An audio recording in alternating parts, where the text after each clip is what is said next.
Halo, selamat malam semuanya. Seperti biasa ya, hari ini Kreologi akan melakukan live dengan UMKM-UMKM yang ada di Indonesia ya, yang keren-keren pastinya. Sambil menunggu juga, hari ini pasti nggak kalah serunya juga, kita akan live bersama salah satu UMKM dengan nama Setitik. Kalau teman-teman bisa lihat ya, ada setitik.id di Instagram, bisa dicek.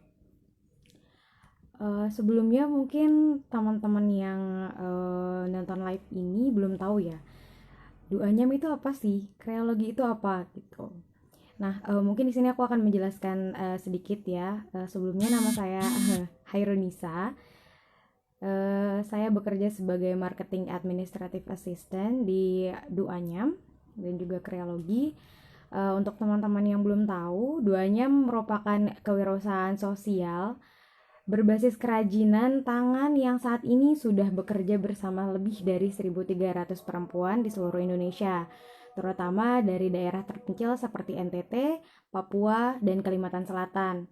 Duanyam sangat memahami kendala UMKM dalam memanajemen order, produksi, inventory, sampai pengiriman, sehingga ingin sekali bisa membagikan pengalaman kepada UMKM lainnya melalui kreologi. Nah, kreologi itu apa? Kreologi merupakan sebuah ekosistem yang didasari oleh pengalaman-pengalaman Duanyam dalam menjalankan bisnis kria di Indonesia. Ya, sambil menunggu ya. Nah, kreologi ini menawarkan solusi yang menyeluruh, yaitu komunitas sebagai wadah berjejaring dengan pelaku usaha lainnya, pelatihan untuk mengembangkan kemampuan dan keterampilan UMKM, serta aplikasi ramah pengguna untuk membantu pencatatan kegiatan operasional dan membuat perencanaan strategis.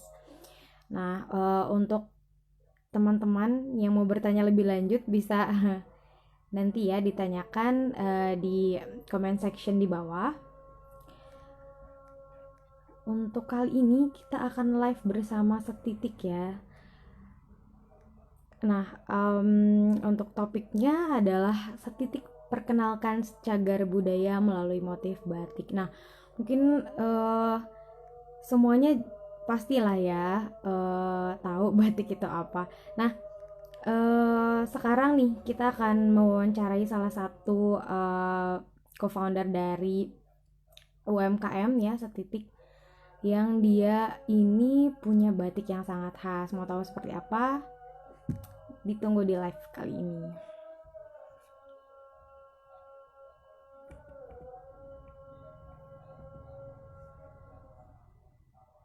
Halo.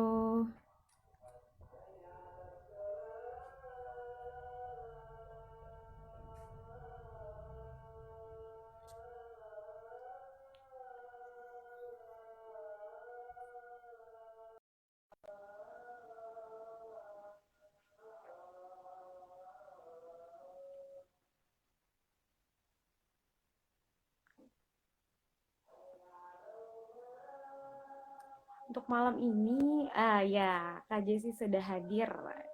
Ya, ini adalah founder Halo. dari Setitik. Hai Kak Jessi. Gimana kabarnya Kak? Baik ya. Oke.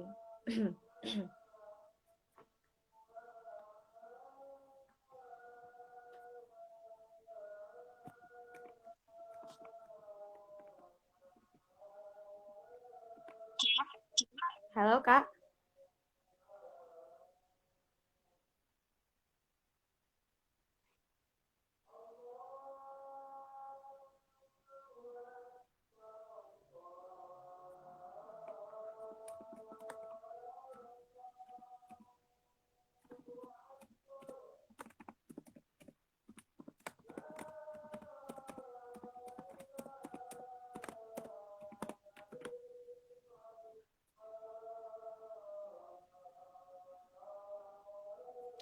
Oke, ada sedikit masalah ya teknis di sini.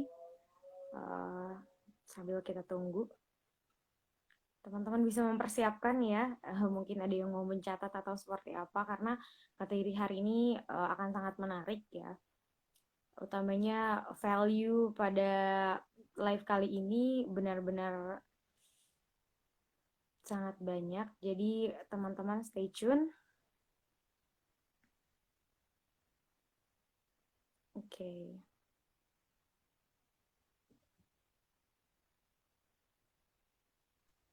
Halo, Oke.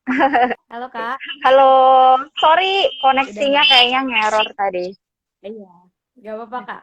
Gimana kabarnya Kak Jesse? Sehat, ya Tuhan. Sehat ya. Aku copot Oke, aja maskernya. oke. Lokasinya di mana Kak Jesse sekarang? Ini aku lagi di tempat kerja di Kota Lama. Oke, nggak kata lama. Mm-mm. Oke, oke Kak. Nah, teman-teman ini di sini kita sudah kedatangan salah satu owner dari setitik.id. Teman-teman bisa cek di Instagramnya, tapi setelah ini ya, setelah live ini. Untuk topik hari ini yaitu setitik perkenalkan cagar budaya melalui motif batik ya Kak Jesse. Wah, nah Iya, em, mungkin Kak Jesse gimana? Sudah siap? sudah? Sudah Boleh? ya. Oke. Teman-teman tadi kalau aku udah menjelaskan terkait dengan duanyam dan karyologi sendiri, sekarang kita langsung aja masuk kepada introduction dari setitik. Nah, Kak Jesse, coba dong Kak jelaskan setitik itu apa sih Kak? Kenapa juga namanya setitik gitu? Oke, Silakan Kak. iya. Halo teman-teman semuanya yang udah gabung, thank you banget buat Kreologi sama Duanyam juga. Untuk setitik sendiri, ini sebenarnya branding desain motif yang memang aku ciptakan waktu itu tahun 2013. Itu sudah muncul nama Stitik. Kenapa Stitik? Karena memang motif-motif yang Stitik angkat kurang lebih karya-karyanya berkaitan dengan batik, kayak batik tulis kayak gitu-gitu. Nah, Setitik sendiri memang mengusung temanya itu lebih ke kawasan-kawasan cagar budaya yang memang berpotensi. Contohnya kalau yang proyek pertama ini, itu kita mengusung Kota Lama Semarang. Nah, di motif-motif setitik ini jadi benar-benar kita ambil dari bangunan cagar budaya yang ada di kawasan itu. Kalau sekarang ini Kota Lama ya berarti kayak gedung-gedung yang ada di Kota Lama, misalnya kayak Gereja Belenduk, kemudian ada Bank Mandiri, Jiwasraya, dan lain sebagainya itu kita olah jadi motif batik dan kita aplikasikannya sebenarnya nggak cuma ke batik tulis, tapi ada banyak macam motif aplikasinya itu kayak misalnya ke tas, kemudian ke notes kayak gitu-gitu. Jadi motifnya itu diimplementasiin ke berbagai produk gitu. Cuma memang tujuan utamanya adalah mengenalkan si kawasan cagar budaya ini gitu. Oke, untuk saat ini Kak, cagar budaya, wah menarik ya. Nih mungkin teman-teman ada yang belum tahu cagar budaya yang Kakak usung itu di mana aja Kak? Oke, kalau untuk ini kan baru proyek pertama sih, meskipun sudah cukup lama ya, udah berjalan dari tahun, brandnya udah ada dari tahun 2013 dan aktif itu baru di tahun 2016. Sejauh ini masih Kota Lama, jadi baru proyek pertama Kota Lama. Hanya memang keinginannya next step itu akan jalan-jalan ke beberapa kawasan cagar budaya yang ada. Mungkin nggak muluk-muluk karena Amin. posisi di Semarang ya, jadi di Semarang dulu, kayak misalnya ada Pecinan, Kampung Arab, kayak gitu-gitu. Oke, aku penasaran nih Kak, gimana sih Kak awal mulanya nih Kakak bisa menciptakan setitik gitu? Wah keren banget sih ini kalau aku lihat Instagramnya ya Kak. Oke, awal mula sebetulnya dulu waktu kuliah itu ngangkatnya kan soal skripsinya itu tentang kota lama. Jadi sebetulnya aku ini nggak asli Semarang, tapi 1 jam dari Semarang di Ungaran, Semarang Coret. Nah, terus karena ngusungnya skripsinya itu berkaitan dengan kota lama, terus jadi kayak ngerasa waktu itu tahun 2012, di mana kota lama ini masih yang cenderung kumuh, terus gelap gitu. Jadi waktu itu kalau bikin tugas, bikin event di sana gitu. Itu kalau udah jam 7 malam atau bahkan jam 6 malam lah. Jam 6 ke atas tuh udah yang kayak sepi gitu dan horor gitu.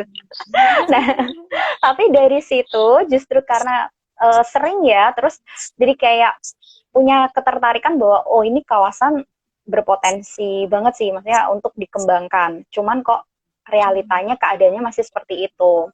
Nah, tergerak dari pertimbangan itu gitu ya, pengalaman itu, aku mulai sering berkegiatan di Kota Lama Semarang. Waktu itu sempat ada pameran, terus acara-acara, kalau pernah dengar namanya Festival Kota Lama Semarang, itu aku masuk juga di kepanitiaan di sana.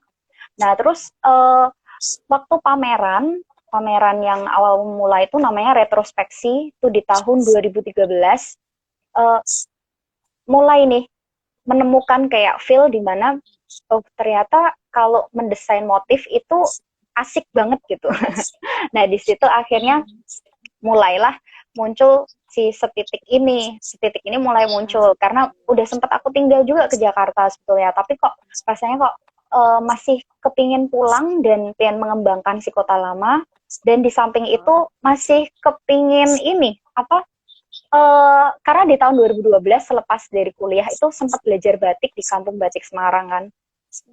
Rasanya kayak kok kangen ya, nggak batik tuh ternyata kangen juga gitu. Kangen keselomot malam itu loh. Ketetesan malam panas-panas gitu kan ya. ternyata tuh ngangenin gitu. Terus akhirnya ya udah deh balik ke Semarang, terus mulai bingung kan ya mau ngapain, cuman sudah ada kayak bekal bahwa ini Setitik harus jalan sih gitu. Dan prosesnya cukup lama, share sama teman-teman, karena memang pada saat itu kan nyambi-nyambi kerja juga gitu ya, terus jadi batiknya tuh hanya malam hari gitu, jadi nggak fokus satu hari 8 jam kayak kerja rutin kayak gitu, enggak, tapi cuman malam. Ya hitung-hitung ngumpulin portfolio sih, dan baru akhirnya berani mempromosikan, kemudian bikin Instagram, terus bikin acara-acara tuh baru aktif di tahun 2019 akhir kemarin. Jadi sebetulnya masih sangat singkat usianya gitu. Iya, iya, iya. Keren banget nih kakak nih. Berarti rasa kangen ya kak yang di atas dasar semuanya. Oke, aku penasaran nih kak. Kenapa sih kak ngangkat cagar budaya sebagai motif batik untuk Setitik ini? Oke, kenapa cagar budaya ya? Karena satu, yang tadi aku sampaikan bahwa cagar budaya tuh punya potensi yang baik, cuman belum terlalu banyak yang apa ya, concern dengan kawasan cagar budaya. Ada banyak sebetulnya, tapi mereka lebih ke kayak arsitektur, sejarawan, kayak gitu-gitu ya. Nah, di sini Setitik kayak menampilkan si seninya sih. Sisi seninya yang mungkin orang nggak kepikiran bahwa di bangunan itu tuh kenapa cantik, salah satunya adalah mereka itu punya motif-motif kayak misalnya tuh kalau titik kerja itu kita studi kasusnya apa ya berarti ya, inspirasinya ya. Inspirasinya tuh dari kayak misalnya jendelanya, ubinnya, terus pintunya, motif-motif ornamen yang ada di bangunan cagar budaya itu banyak gitu. Jadi mereka punya motif-motif yang mungkin orang itu nggak terlalu memikirkan bahwa itu sebetulnya potensi bisa dikembangkan lagi gitu. Karena kan rata-rata kalau ngomongin cagar budaya lebih ke bangunan ya, bangunannya itu bagus gitu, atau misalnya dia punya sejarah yang bagus di area itu. Tapi untuk lebih ke detailnya itu masih belum terlalu banyak yang menilik.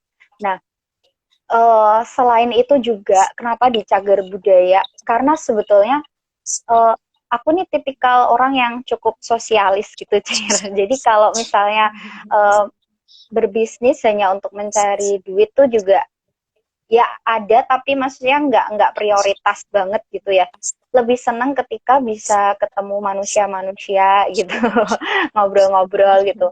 Nah, seiring berjalannya waktu, akhirnya tuh kayak ngerasa dulu sempet aku kepikiran kenapa ya aku malah masuknya ke bangunan cagar budaya ngurusin bangunan kayak gitu. Padahal kan bangunannya ya kosong kayak gitu. Tapi kalau kita lihat secara globalnya, ternyata satu kawasan ini tuh punya eh, manusia-manusia yang butuh dibantu gitu. Kayak misalnya eh, ya ada pedagang yang akan berjualan, area ini jadi tempat pariwisata kayak gitu-gitu. Terus banyak yang aku masih bisa ketemu dengan sosok-sosok sosial gitu, manusia-manusia yang kira-kira bisa ikut dikembangin. Jadi ketika kawasan ini berkembang, otomatis kesejahteraan mereka pun juga akan meningkat. Itulah kurang lebih gambarannya. Jadi enggak, akhirnya ya oke, berarti bener sih di area cagar budaya ini asik gitu dan sesuai sama passion gitu.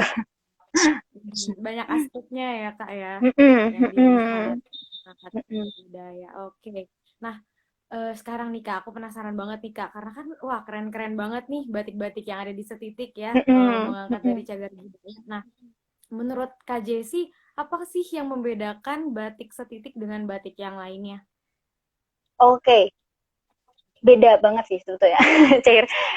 Kalau Beda banget ya. teman-teman udah pernah ke Semarang gitu ya, kan ada motif batik Semarangan atau kayak misalnya kita ngomongin batik apa pesisir, Pekalongan kayak gitu-gitu atau yang berkaitan dengan Jogja ya, keratonan kayak gitu-gitu. Mereka punya motifnya sendiri-sendiri. Nah, seiring berjalannya waktu, ketika Setitik ini mulai mempelajari bangunan satu, dua, tiga, dan seterusnya, ketemulah rumus atau ritme gitu bahwa pola-pola yang ada, motif-motif yang ada di bangunan cagar budaya itu rata-rata sejauh ini yang Setitik temuin dan kembangin adalah motif-motif geometris. Jadi yang kurang lebih sama antara kiri sama kanan kayak gitu-gitu. Jadi dan itu makin cantik. Kalau kalau orang lihat batiknya Setitik itu batik tulis ya. Tapi mereka seringnya bilang gini, ini cap ya gitu. Soalnya motifnya tuh geometris yang memang ada rumusnya gitu, ada rumusnya untuk membentuk motif itu gitu. Jadi ya bagusnya adalah karena oh berarti batik tulis ini terlihat rapi ya. Bagusnya sebetulnya itu. Tapi ketika orang taunya jadi batik cap, ya itu malah menurunkan juga sih. Tapi ketika orang tahu bahwa ternyata itu batik tulis jadi semakin hah ini batik tulis kayak kayak bikinnya ngoyo banget gitu. Gitu aja. Terlalu sempurna ya kak. Belum enggak lah. Kalau sempurna enggak. Kalau Oke. batik tulis tuh kayaknya enggak ada yang sempurna. Yang dijual yang enggak sempurna itu kayak. Oke kak, nah itu tadi kalau kakak bilang perbedaannya ya dari Mm-mm. batik Setitik dengan batik-batik yang lainnya. Mm-mm. Nah, eh, kira-kira kak, aku mau tanya juga nih kayak bahan bakunya tuh yang digunakan oleh Setitik itu apa sih kak? Oke. Apakah dari Setitik ya supplier ya. kainnya juga Oh, kayak gitu oke, kak oke. dari mana juga? Ya, ya. Jadi, sebetulnya kalau untuk produk Setitik kan nggak cuma batik tulis, ada beberapa produk lain. Kayak misalnya notes, tas, kemudian ada apalagi sih masker kayak gitu-gitu ya. Batik cap juga ada, batik tulis juga ada. Cuman yang mungkin aku terangin bahan-bahannya lebih ke batik tulis ya, karena kan mayoritasnya lebih banyak batik tulis. Kalau untuk batik tulis sendiri, uh, kita bahan utamanya yang pasti kain gitu. Dan kain ini cukup susah menemukannya di Semarang karena memang untuk pemasok yang kain batik tulis yang bagus itu sejauh ini yang aku temukan baru di Pekalongan. Mungkin kalau kayak Jogja, Solo itu ada, tapi kalau di Semarang itu belum belum nemuin sih, belum nemuin. Terus selain kain, malam itu ada beberapa jenis juga. Aku biasa ambil kalau nggak di Jogja di Pekalongan. Malamnya untuk malam tulis, jadi dia bersih.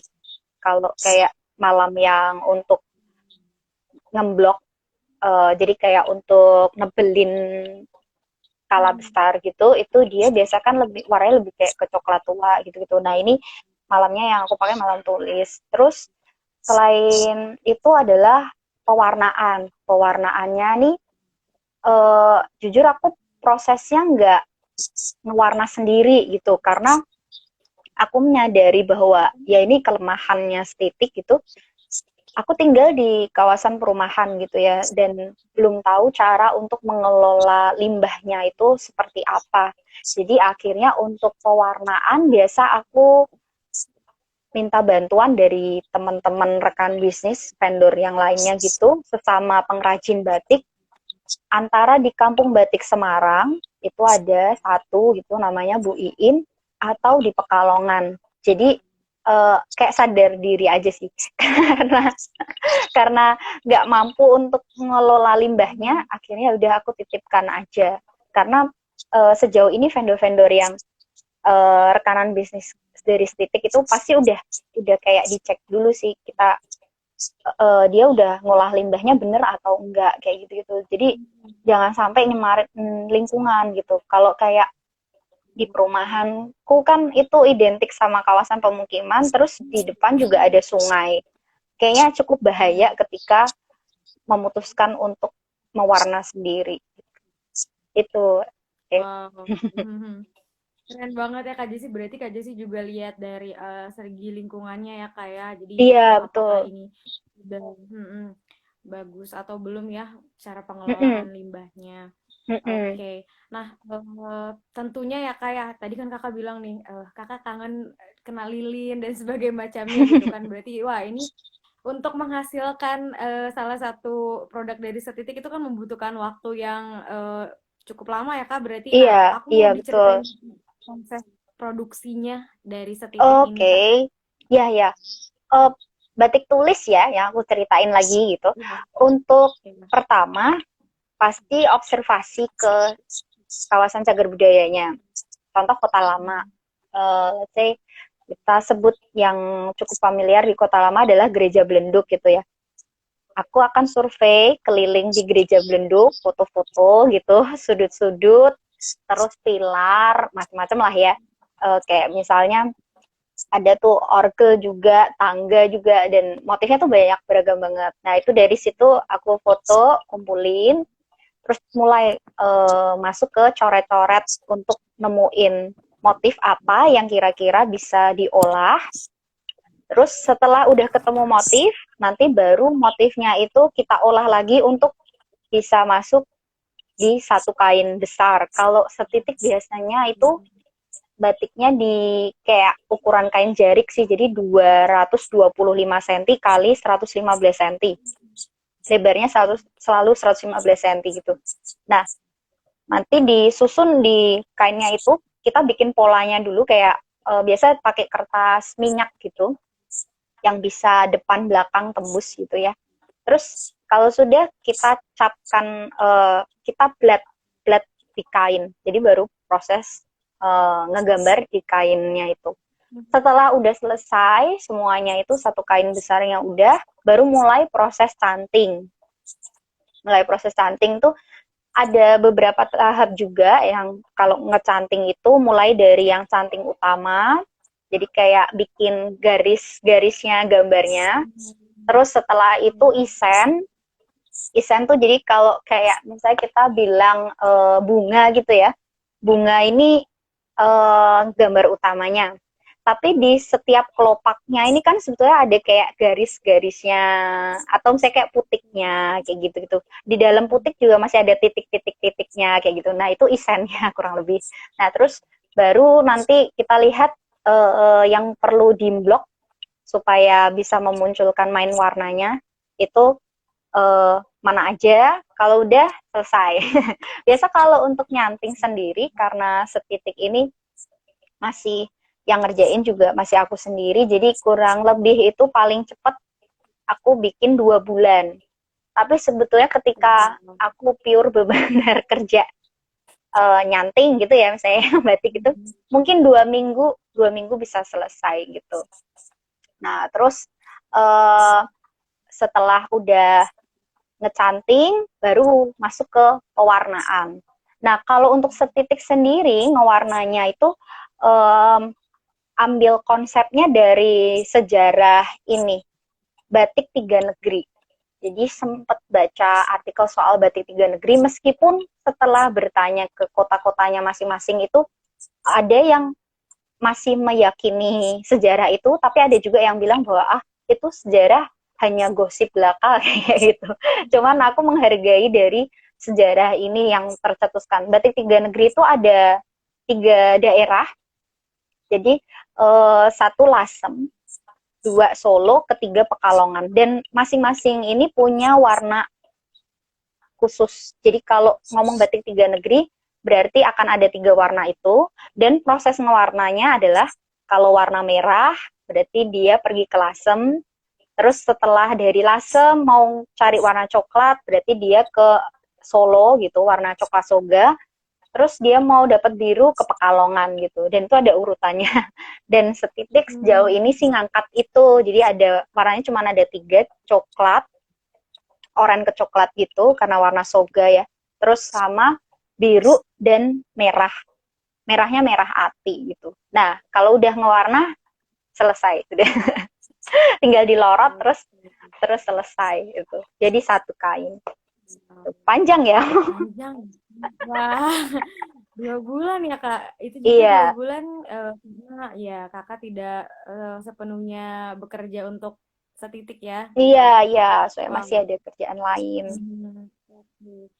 Nah, Kak, berarti kalau untuk desain sendiri itu kan berarti sendiri ya Kak ya? Iya. Oke. Mm-mm. Nah, aku penasaran nih Kak.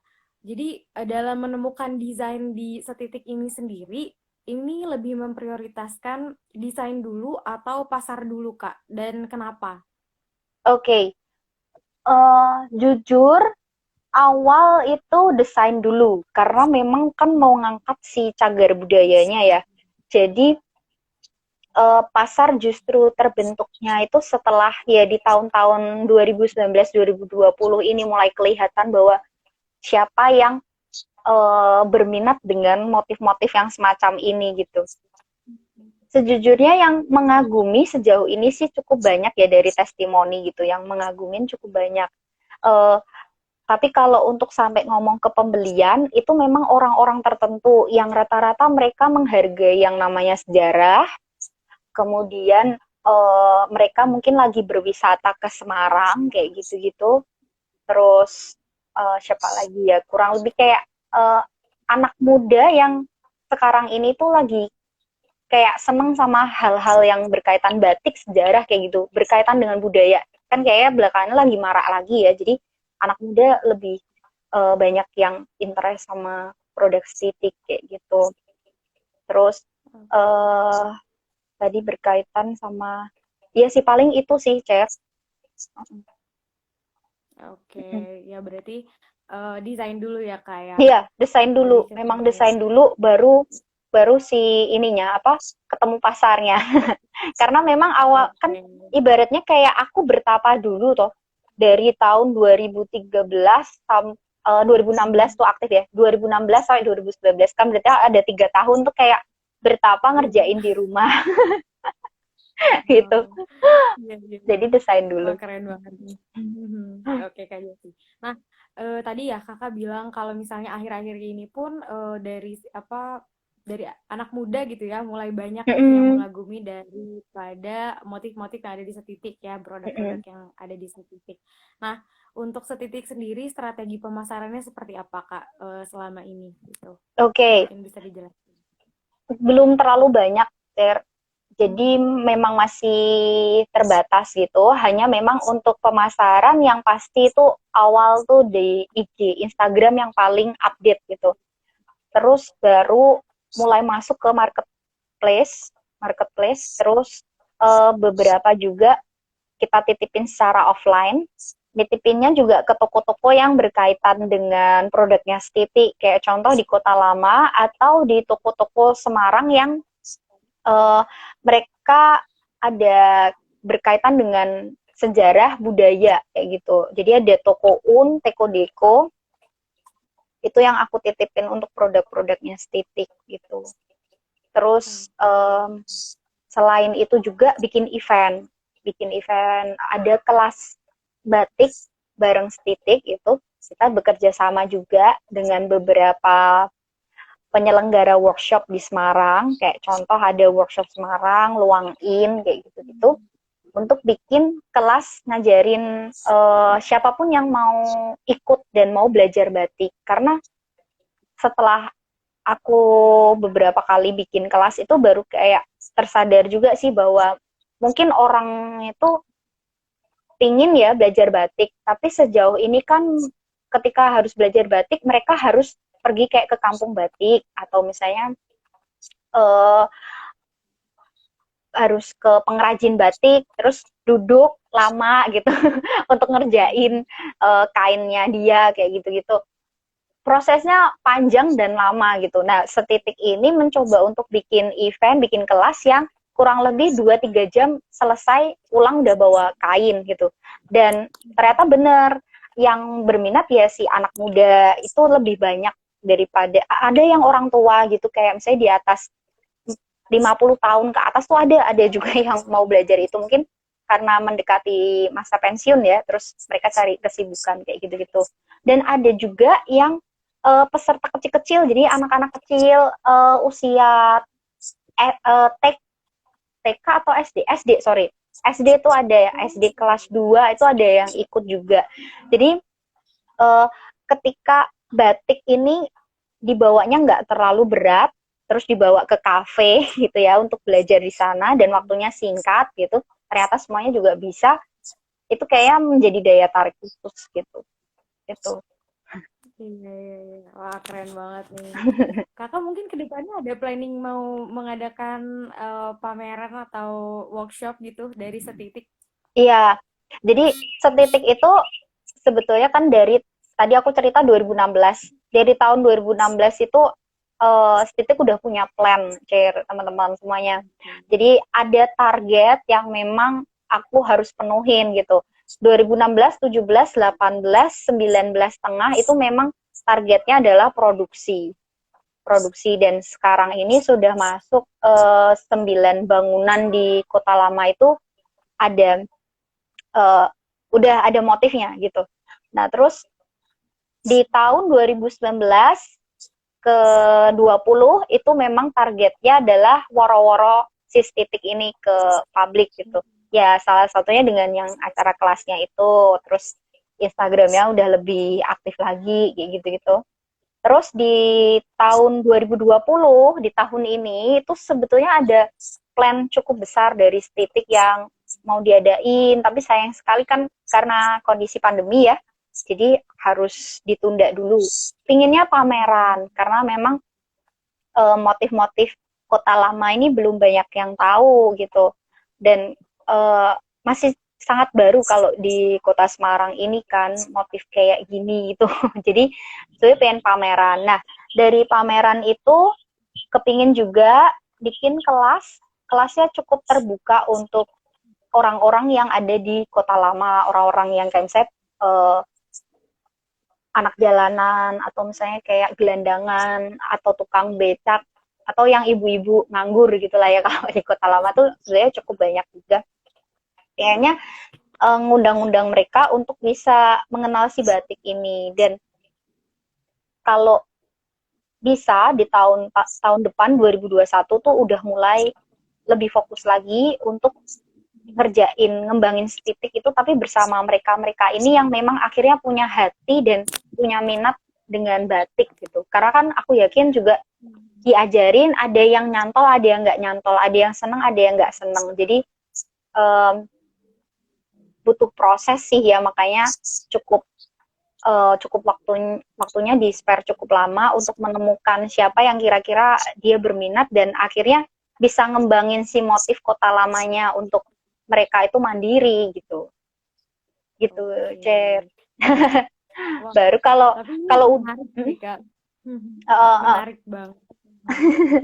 Jadi kalau misalnya udah ada yang memang srek gitu, terus udah bisa jalan sendiri, motif Kota Lamanya udah bisa jalan sendiri, barulah saatnya setitik itu pindah ke project yang lainnya, yang misalnya kayak ke Kampung Wow. Arab atau Kampung Pecinang gitu. Jadi kayak PR-nya udah Wow. dibungkus rapi. Keren nih kakak nih. Berarti aku ada yang mau ditanya nih kak. Kayak tadi kan kakak sebutin kalau misalnya ada 9 bangunan ya yang sudah dijadikan motif oleh setitik ya kak. Iya, heeh, heeh. Ada Itu bangunan 9. apa aja sih kak? Oke, Boleh tahu nggak tuh kak? boleh banget. Aku sebutinnya brandnya yang sekarang aja ya supaya cukup familiar gitu. Karena kalau Stitik sendiri sih namainnya pakai nama yang bangunan lamanya. Karena kan ngangkatnya Hmm. sejarahnya gitu. Yang pertama itu ada Papros di Papros, dulunya namanya Kolonial Bank. Jadi tuh bank perdagangan gitulah. Dulu kan perdagangan rempah ya gitu. Terus yang kedua Monot.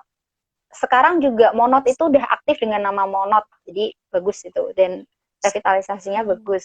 Terus yang ketiga ada Gereja Belenduk.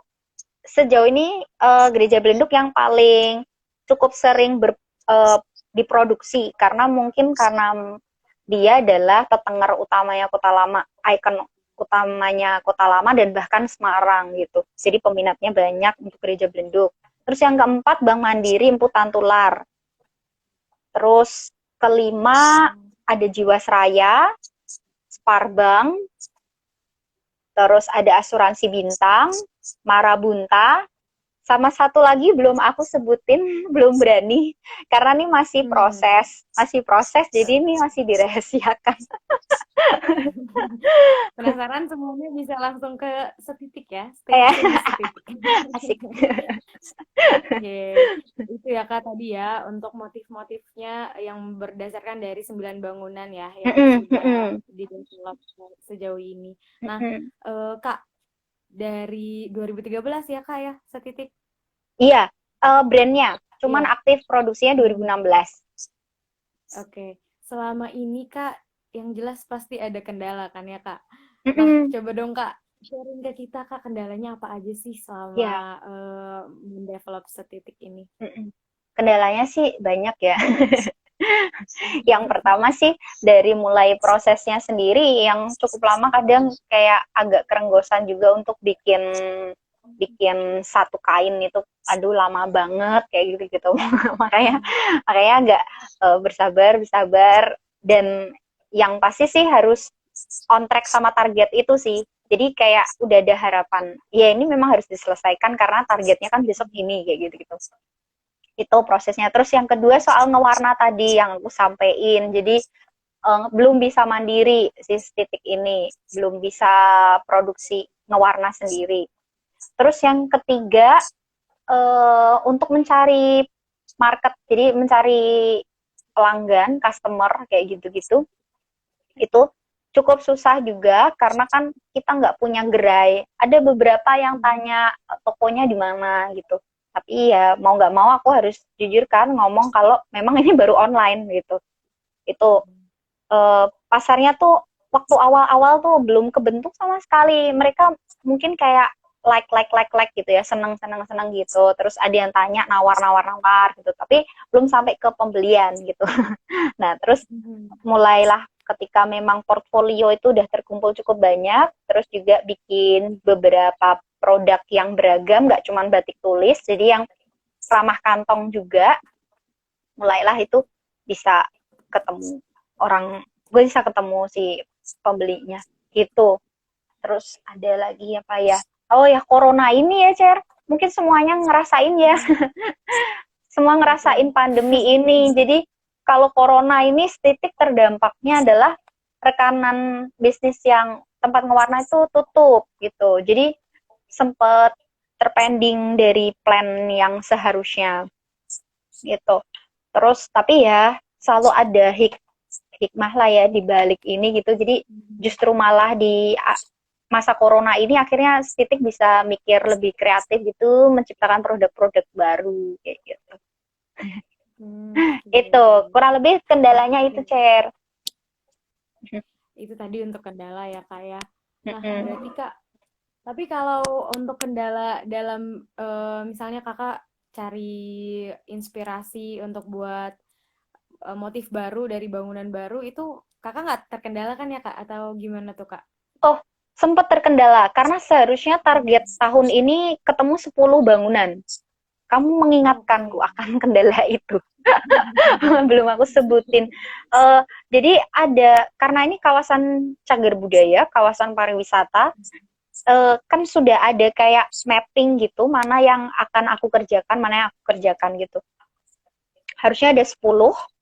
Yang ke-10 ini yang aku kerjakan yang ke-9 ini. Jadi motif yang ke-9 ini akhirnya belum kepegang sama sekali karena sampai detik ini belum boleh masuk ke gedung itu. Masih tertutup. Jadi Hmm. karena um, yang mau aku kerjakan tuh gedangan yang belum jadi di tahun ini. Jadi itu susteran susteran gedangan, susteran Fransiskan gitu. Dia punya bangunan yang cukup luas kalau di Kota Lama.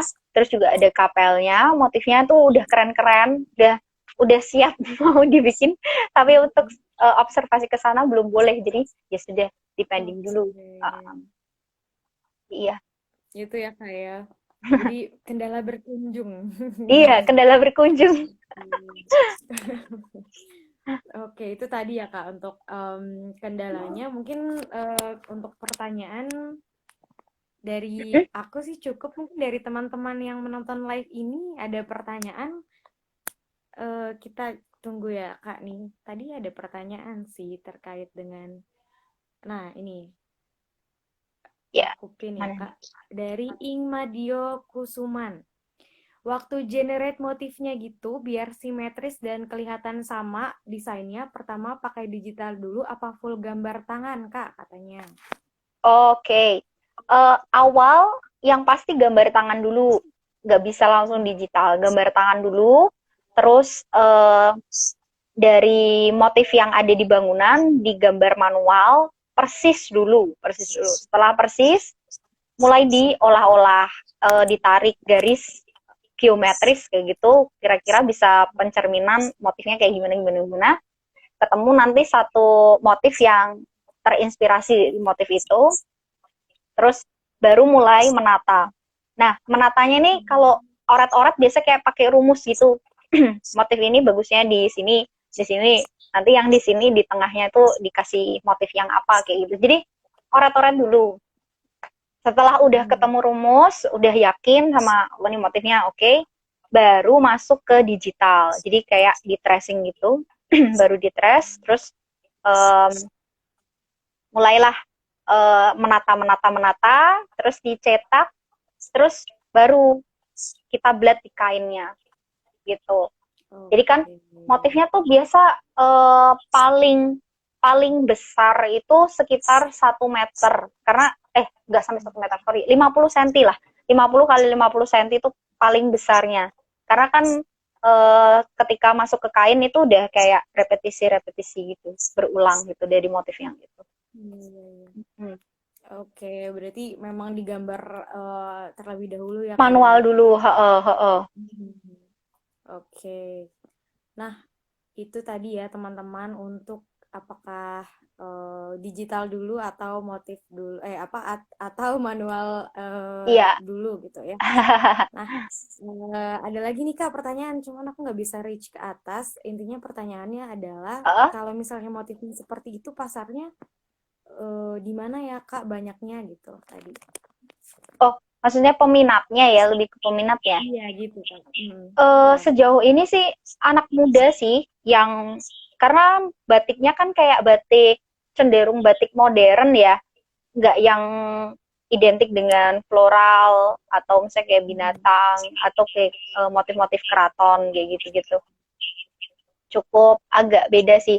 Tapi kalau aku lihat membandingkan dengan motif yang di Eropa ya, itu beda. Jadi meskipun kalau Kota Lama kan ini cagar budaya peninggalan dari uh, sejarahnya Belanda kan, pemerintahan Belanda. Hmm. Tapi di Belanda sana motif yang dia kembangkan sebetulnya berkaitan dengan flora atau fauna yang ada di Belanda gitu. Jadi um, Oke. memang ini motif-motif batiknya tuh lebih ke, kalau yang setitik angkat adalah geometris, nggak berdasarkan itu dari Belanda atau dari pesisir, karena Semarang tuh area pesisir kayak gitu. Gitu, jadi Oke, berarti. ya, jadi agak beda, beda itu.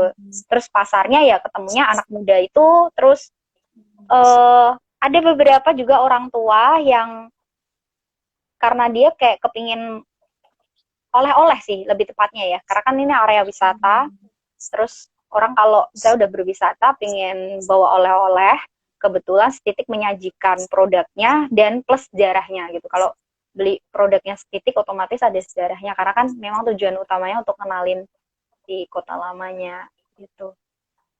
Gitu. Oke. Itu ya kayak tadi, wah aku penasaran banget nih kayaknya setelah corona aku harus pergi ke Semarang. Iya, ayo ayo sini. Nanti jalan-jalan ke bangunannya itu loh, Iya. Ter. Asik kan? Iya bener ya kak ya. Oke, next nih kak ada pertanyaan dari Mm-mm. Resi Yuliani. Kak mau tanya Mm-mm. produknya ada apa aja kak katanya. Oke, yang pasti batik tulis. Terus yang kedua tuh ada batik cap. Kita nyajiinnya sih ukurannya sekitar 225 kali 125 cm. Terus dari batik-batik cap itu ada beberapa olahannya. Ada yang jadi masker, tas. Tasnya sejauh ini ada dua, namanya tas kresek. Bentuknya kayak plastik kresek tapi itu kain. Terus yang kedua tas buntel. Tas buntel itu jadi ujungnya dibuntel. Nanti bisa cek di IG-nya Stitik ya. Tas itu. Terus ada lagi juga produk-produk kolaborasi sama teman-teman Stitik yang sekarang ini lagi diproduksi sih kerja sama Teko Deko, karena ada hampers gitu kayak kado gitu, box tapi isinya udah macem-macem. Sama ada dari Saya Wooden juga, itu ada sendok garpunya. Itu menjawab tantangan corona ini sih, apa sih yang kira-kira teman-teman butuhin, terus jadi muncullah si kado-kado kolaborasi itu. Terus Oke. selain itu, kalau misalnya ada yang kayak mau pesan, Kak aku mau motif yang ini, tapi aku tuh butuhnya untuk souvenir, kayak misalnya untuk pouch, pouch, mereka terserah isinya mau apa, tapi bentuknya pouch, misalnya ukuran 25 kali 25 atau berapalah, sesuai request itu bisa kita layanin. Oke, wah keren banget nih. Jadi menyesuaikan dengan keadaan ya kak ya. Iya, Oke. Oke, itu mungkin tadi dari pertanyaan-pertanyaan dari teman-teman ya. Terima kasih yang sudah bertanya. Mungkin sisa waktunya bisa dipakai untuk, aku pengen tahu banget nih Kak, sebagai seorang owner yang sudah menjalani Setitik bertahun-tahun lamanya, weh. iya. Harapan Kakak tuh apa Kak untuk Setitik ke depannya? Dan juga mungkin Apa? untuk Kota Sorry. Lama juga. Harapan Kak, Oh, harapan. harapan rencana ke Ya, depan. rencana ke depan. Harapannya sih semoga targetnya tercapai ya. Dari tadi yang aku sampaikan itu berkaitan sama bisa terjun ke masyarakatnya itu PR beratnya Titik gitu. Terus juga kota lamanya juga terangkat dengan adanya produk-produk Titik karena mengenalkan sejarah gitu dan mengajak buat teman-teman yang di luar sana tuh menjaga sejarah, menjaga area cagar budaya gitu. Terus ya semoga Stitik bisa bermanfaat buat banyak orang sih gitu. Karena kan nggak cuman bisnis tapi harus bisa bersinergi dan dicintai banyak orang-orang, termasuk orang-orang yang mungkin dia nggak beli tapi bisa terlibat gabung sama Stitik atau apapun lah pokoknya bisa bermanfaat buat mereka gitu. Oke. Kak, dari kakak nih, ada rencana ke depan gak nih kak untuk memperkenalkan lebih jauh lagi gitu, mungkin ke Hmm? ya ke nasional atau ke internasional gitu kak, ada nggak kak? Tuh, amin. Amin, semoga semoga ada peluang ke sana ya. Kalau untuk nasional sih mungkin sejauh ini lebih ke apa ya?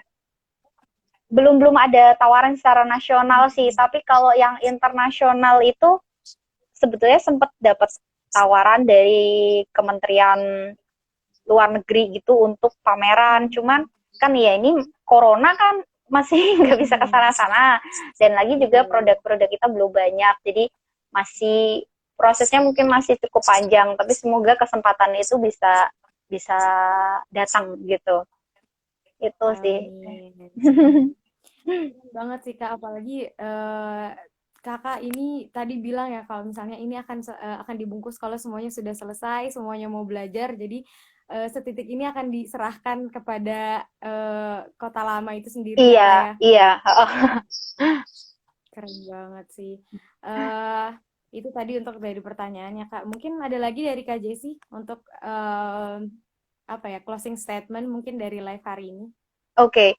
Sebetulnya aku pengen berterima kasih sih buat teman-teman di Krealogi sama Duanyam gitu yang sudah memberikan kesempatan untuk Setitik, kemudian nggak cuman di live IG ini gitu, karena ketika gabung dengan teman-teman di Krealogi itu bisa ada kayak sharing-sharing by WhatsApp dan lain sebagainya, yang ternyata isinya yang tergabung di sana itu nggak cuman yang memang bisnis mata, tapi mereka punya nilai lain gitu, nilai tambah yang lainnya yang berkaitan terutama dengan hal-hal yang berbau sosial. Jadi kayak belajar bisnis social entrepreneur gitu. Jadi semoga bisa lebih banyak yang gabung, bisa ada acara sharing-sharing juga, jadi seru gitu. Dan ya kalau untuk titiknya sendiri, udah sih tadi harapan itu aja. Oke. Aku juga nih mau berterima kasih ya kepada Kak Jessi sudah menciptakan Setitik. Keren banget nih Eh, Kak. Pokoknya semoga semoga semakin maju ke depan gitu ya Setitik, karena amin, ini adalah amin. ya bukan cuman tentang budaya gitu ya Kak, tapi Kakak juga mau meninggalkan banyak manfaat gitu untuk orang-orang utamanya di Kota Lama gitu ya Kak ya. Iya. Mm-mm, mm-mm. Oke, mungkin dicukupkan sekian ya untuk live hari ini. Terima kasih banyak ya untuk Kak Jessi. Nah, untuk teman-teman yang ingin bergabung dan tertarik nih mendapatkan lebih banyak info dan sharing tentang cara mendukung dan menumbuhkan bisnis kerajinan tangan punya teman-teman ya. Nah, silahkan bergabung dengan komunitas kreologi melalui, nah ini ada linknya ya, ada di tiny.cc slash ekosistem do anyam. Oke, bisa langsung Oke. gabung ke situ untuk mengetahui banyak informasi. Oke, Kak Jessi, makasih banyak ya Kak. Iya, Semoga aku bisa sama-sama. dapat secepatnya. Sama. Thank you Siap, semuanya. makasih Thank you banyak. udah dengerin. Siap, Semoga bye Kak bermanfaat. Jessi. Ya, bye. Amin.